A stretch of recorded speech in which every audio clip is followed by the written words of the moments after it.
siya po ay National Manpower and Youth Council. So yun po siya. And then, under Republic Act 7796, so doon po nabago yung pangalan ng NMYC into Technical Education and Skills Development Authority. So ngayon po, si TESDA, isa po siya sa tatlong trifocal system ng education sa Pilipinas. Kasi we have basic education, higher education or CHED at ang TESDA po. So ang role po ni TESDA ngayon ay syempre mandated po siya na magbigay ng quality technical education and skills development to Filipino people. And specifically po ang mga layunin niya, promote and strengthen the quality of technical education and skills development programs to attain local and global competitiveness. So, alam naman po natin sa ating bansa, kapag ang isang tao ay graduate ng high school at wala pong pagkakataon o hindi po siya napag-aral ng college, minsan nandoon yung makakakuha pa kaya ako ng trabaho? So, ayun po yung isang katanungan dyan. Minsan naman, may mga iba naman na college undergrad kasi hindi po sila nakatapos ng college. So, ngayon din, ganun din po, yung bang opportunity niya na magtrabaho, paano kaya? And then, kahit po yung college graduate, minsan po kailangan din nila ng additional na skills training. So, dito po ngayon pumapasok si TESDA. Kasi po, si TESDA po ang magpo-provide po or magbibigay ng hard skills. So, yung mga nag-graduate po, congratulations pala kasi kumuha kayo ng community-based na under food processing. Pero kung yan po ay full qualification po ni TESDA talaga, ano po ang certificate dyan? National Competency. Ayun po yun. Pero, yes po, NC2. So, congratulations kasi kahit natapos niyo po yung isang bahagi po ng qualification na iyon. Congratulations po sa inyo na nakakuha ng community-based training. Yes po. So, ang dami po nila, sir, 200. So, itutuloy ko lang po. Pangalawa naman, focus in technical education and skills development on meeting the changing demands for quality middle-level manpower. So, syempre, sa mga Filipino workers natin, yun na po yung sabi ko kanina, high school graduate at college undergrad, hindi po natin pwedeng i-underestimate yan pagdating po sa opportunity nila sa trabaho. Once po na sila ay makakuha ng training or program ng TESDA at makuha po nila yung skills na kailangan ng industry, so meron po silang pagkakataon po na makapagtrabaho. Ayun po yun. And yung the third one, encourage critical thinking by imparting scientific knowledge and among middle-level manpower. So since magiging bahagi nga po sila ng workplace or ng industry, so syempre, ihahanda din po sila pagdating sa actual na workplace. So next slide po. So ngayon, si National Language Skills Center naman. Next slide, sir. Originally po, ang pangalan ni NLSC was National Language Skills Center. National Language Skills Institute, rather. So it was established in July 31, 2007 in line with the government's recognition of the importance of language proficiency in enhancing the competitiveness and marketability of job-ready Filipino workforce in the global market. So, ito po yung time ni President GMA. Doon po nakita yung kahalagahan naman po ng communication skills, particularly po sa language.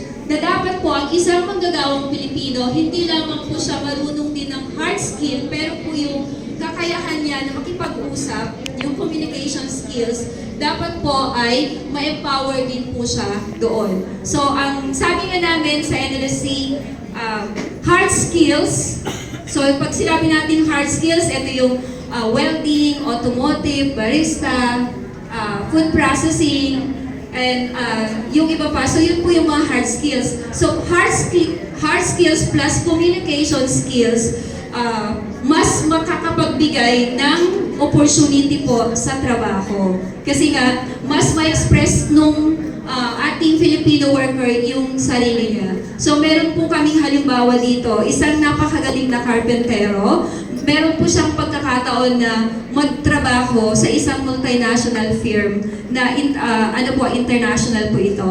Nung in-interview siya ng employer, so syempre po, English po yung gamit. And then, magaling po siya, kaso nga lang,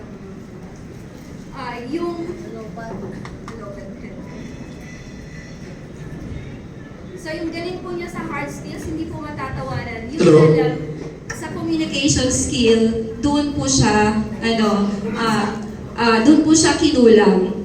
Kaya in-advise siya na kailangan niya munang i-improve yung kanyang communication skills. So ayun po, kaya maganda po kapag nagsama yung hard skills plus yung ability to communicate, mas maganda po yung opportunity sa trabaho. So ngayon po, si National Language Skills Center aims to respond and address the local and global industry requirements of language proficiency by providing world-class workplace-based language skills training. So ayan, next slide po, sir. Ano po yung mandate ni NLSC? So ito po yung aming mga mandato. Recommend policies, standards, and guidelines for the effective delivery of language programs in Tibet. Develop internationally aligned language curricula. Serve as the Center for Language Trainers Development. And develop different language training programs to equip the job-ready Filipino workers prior to local and global employment. So si NLSC po ngayon, nagiging center po siya ng trainers development.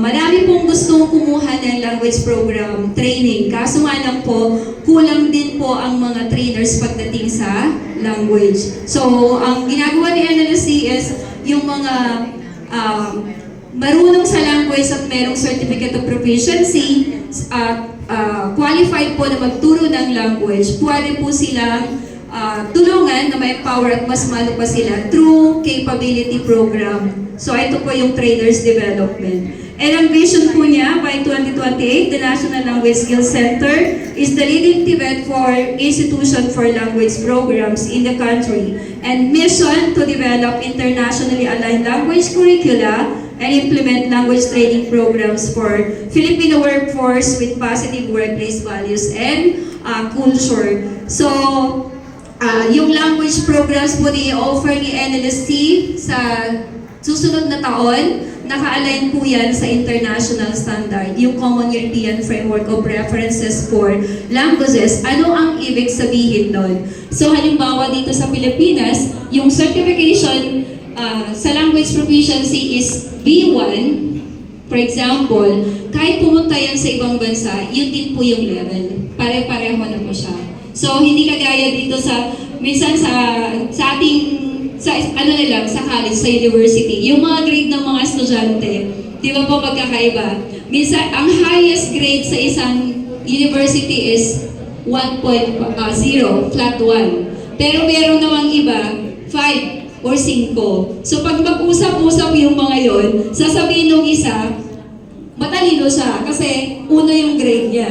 Sasabihin naman dun sa kabila na ang highest na grade, 5, sasabihin, bagsak ka pala eh. So ayun po yun. Ibig sabihin kasi, magkakaiba yung rating. Pero dito po, sa sinasabi natin na internationally aligned language program, so kahit saang bansa po magpunta, kapag yung certificate niya sinabing B1 level yan or A2 level yan, ano po yun, recognize siya sa ibang bansa po. Hindi lang, ay sa Pilipinas lang yan, hindi po ganun. Kasi meron na po kasi yung na-develop na competency standards para po sa language programs. Hindi kagaya dati, ang daming language program pero magkakaiba yung title ng isang language. Halimbawa si English, magkakaiba po yung program title niya. Pero sa susunod, itong simula ngayon 2025, magiging uniform na rin yung pangalan po ng mga language program. So ito po yung mandate, vision, and mission ni National Language Skills Center. Sir, next slide. So ito naman po organizational structure ni NLSC. So of course, our Director General ng TESDA, Dr. Jose Francisco B. Benitez. Siya po yung ating bagong TESDA Director General. And we are under Deputy Director General of Special Concerns, BDG Felizardo R. Colombo. And of course po, our administrator, NLC Administrator, Miss Mitzi G. Samson Endriano. So, she is supposed to be here, pero meron pong urgent, kaya kami po yung nag-represent kay Ma'am Mitzi. And of course, our supervising TSD specialist, Mr. Renan K. Gonzalez. And of course po, we are also in coordination with the regional office, National Capital Region, and District Office Montiparlas. So Montiparlas is Muntinlupa, Parañaque, Las Piñas, and Taguig Pateros. Montiparlas tapat po yan. Yun po yung cluster niya. Okay, so yan po yung district office. Kaya yung mga magti-training sa amin, hindi lang po sa amin magtatapos yung kanilang pagsasubmit ng mga requirements. Pero, syempre po, guided, ipinapasa din po namin yan sa district office. And at the same time po, may record din po sa regional office. And then, we are also with the 2 units, training unit and administrative unit. So, ito po yung trainers and staff po ng National Language Skills Center. So, natutuwa po kami na ma-share sa inyo yung aming organizational structure. At kami po ay natutuwa kung sakali na kayo, yung mga anak or mga apo o kamag-anak ay kukuha po ng language training programs po sa amin. Okay, so next slide po. And ito po yung aming building. So, pag sa test na po sa Taguig, we are at Building 10, Gate 2, TESDA Complex, East Service Road, South Superhighway, Taguig, Metro Manila. So, dalawa lang naman po yung gate ni TESDA. Pag pumasok po kayo ng Gate 2, diretso lang po, wala lang kayong liliguan. Yung building po namin nandun sa dulo, bandang kaliwa from Gate 2. So, thank you po, sir. Next slide. And ngayong taon po, ito yung mga language programs na ino-offer ni NLSC. Next slide, sir. So, basic Korean language and culture. So, kung sino po sa inyo dito, yung interesado po na kumuha ng basic language and culture, Korean language and culture. So, ito po, 100 days or 100 hours or 25 days, sorry. So, tuturuan po kayo paano magbasa, magsulat, syempre, magsalita, and makinig in Korean language. And of course, conversational yan. And pag natapos po itong language program na to, Basic Korean Language and Culture, ang mga graduates po namin, nagtatake po sila ng EPS test po. Lalong-lalo na yung mga magtatrabaho sa factory sa Korea. Yes, sir. We have new graduates na paalis, and then yung iba po naming graduates, parang kagabi lang, meron kami ulit nakapasa nung EPS test po. Pag napili na sila ng employer ng Korea, so anytime na mapili sila, they are bound for Korea. So, ayan po. And yung next po namin na language program. Next slide, sir. Spanish language for different vocations naman. So, yung mga gusto naman pong mag-aral ng Spanish. So, 25 days, 100 hours po. Ganon din, matututo ang completers or graduate ng Spanish language program kung paano magsalita in Espanyol, Spanish. And of course, syempre, paano magsalita ng kagaya ng mga native Spanish speakers. Kasi mahalaga din po na yung accent, yung Spanish accent. Kahit naman po anong language, mahalaga po yun yung accent po ng language. So, ayan po. And syempre, matututo din po sila paano conduct ng simple transaction. So, halimbawa, sila ay pupunta sa ibang bansa, Spanish-speaking countries, or hindi lang din yan, dito sa Pilipinas, meron tayong bilingual account sa mga BPO, meron pong Spanish account, mataas po ang language premium kapag po bilingual account and Spanish po yung hawak po. So, sa BPO, meron po dyan available na work para po sa mga Spanish bilingual account. Okay, so ayun po. And syempre, recognize Spanish paint culture. So tuturuan din po sila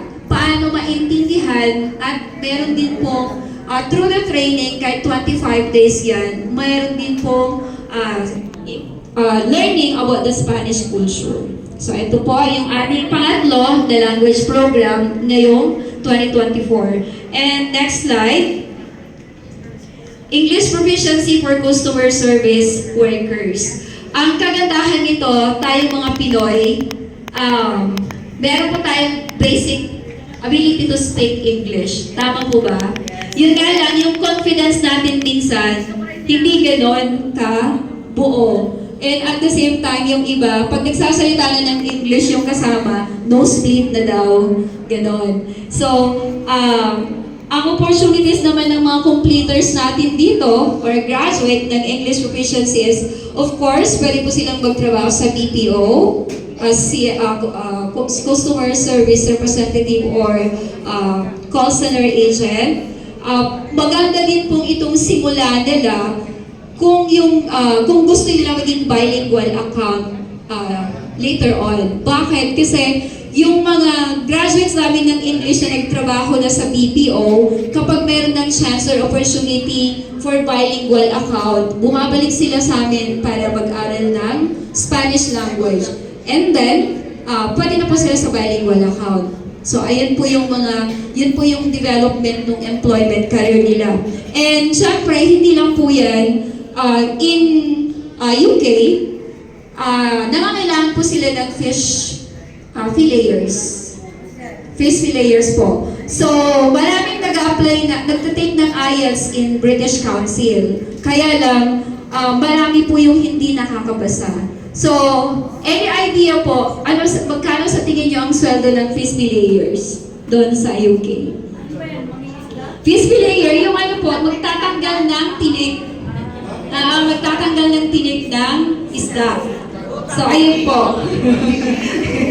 So, hula niyo po. 3,000 Okay. 150,000. So, nasa 100 to 150,000 po yung sweldo a month. Okay. Pero may requirement po.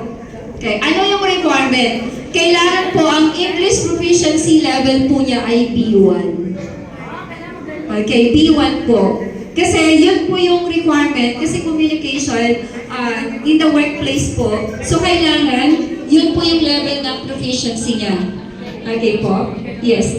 And then, si British Council na nakikipag-coordinate sa amin para yung mga gustong mag-take ng IELTS, ina-advise nila na kumuha muna ng English, mag-training muna ng English, and then after that, pwede po silang mag-take ng IELTS. So, pag nakapasa po sila ng B1 level, so ayan, pwede po sila.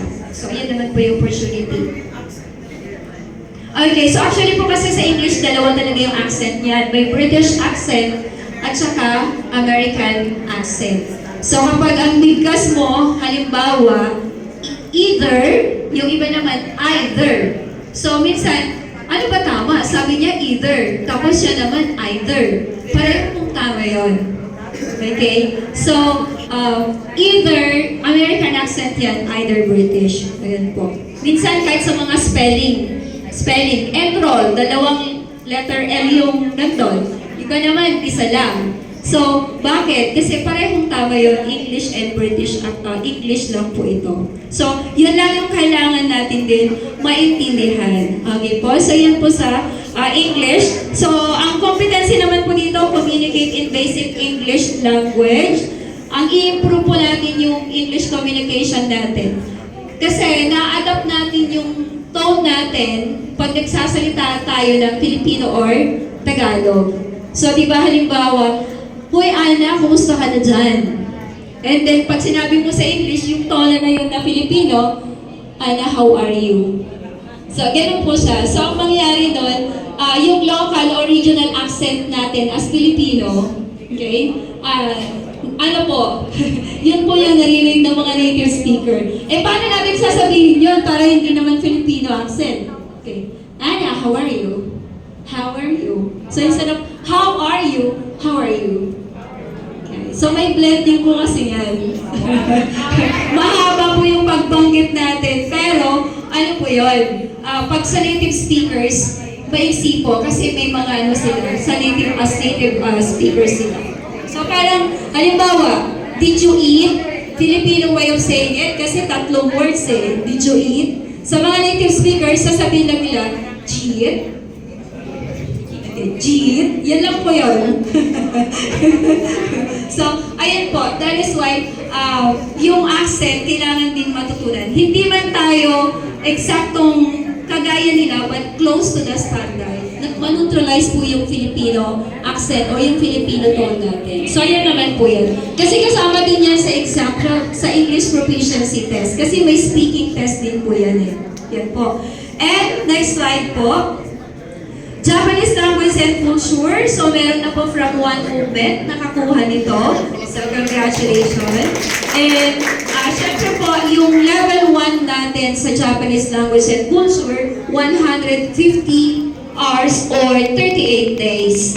So, tuturuan silang magsulat, magbasa, ng Japanese characters, magsalita, kasi kailangan conversational sila, makakapag-usap sila with the Japanese people. And of course, listening din. Kasi sa communication, siyempre, mahalaga din na naiintindihan natin yung accent o yung tono ng kausap natin. So, ayun po, kasi oras na magkaiba ng tono na yan, kapag binanggit siya, iba na rin ang meaning po nito. So, ayan naman po. And next one, next slide, sir. Ito naman pong next slide, ito yung level 2 namin ng Japanese language and culture. So, medyo mas mahaba po because this is 75 days or 300 hours. Ayan, 300 hours. So, ganun din, kung basic writing and reading po yung level 1, kadalasan hiragana, katakana, yung writing po sa level 1. Sa level 2, may kanji na siya. Yung kanji kasi advanced writing po yan sa Japanese. So, combination na po yung tatlong writing na hiragana, katakana, and kanji pagdating po dito sa ating level 2 ng Japanese language and culture. Okay, so yun po talaga yung focus naman nito. Kasi expected sa klase, ano na yan, nagsasalita na ng Nihongo. Unlike dun sa level 1, ano pa, Tagalog pa, ayan. Pero doon sa klase, sa level 2, nakapag-usap na sila talaga. Conversational na sila kahit papano. So, ayan po. And ready na rin po silang mag-take ng N4 level yan. Kahit ngayong kumuha ng basic namin na 150, alam ko, very confident ako na pag-converse po sila. Di ba, ma'am? So, at least meron pong nasimulan. Pero pag in-enhance niyo po ito, mas lalo pa po lalawak. Okay? So, ayun po. Next slide. So, meron din po kaming other training program. So, kung mahaba po, ito naman po sa mga staff, mga office staff, or kung sa office niyo po, kung meron pong gusto mag-avail ng seminar or training, nagpo-provide din po kami ng training, kagaya ng effective communication, apply communicative skills in the workplace through verbal and non-verbal communication. So, ayan po yung overview nito. And technical writing, applied grammar rules in technical writing. And meron din po tayong job coaching dyan. So, resume, write shop, and job interview etiquette. And of course, tips po on how to get into the job interview. So, eto pong nasa picture. Actually, ako po yung nag-conduct ng training sa kanila with the Philippine Coast Guard po. Ang training, education, and doctrine command po ng Philippine Coast Guards. So, yung mga trainers po nila, nag-avail po sila ng technical writing. And then, ayan, so sila po yan. And Philippine Presidential Communications Office, eto po, sa PCO, ayan, nag-avail din po sila ng technical writing. Ayan po. So kung gusto nyo pong mag-avail nitong training sa mga staff or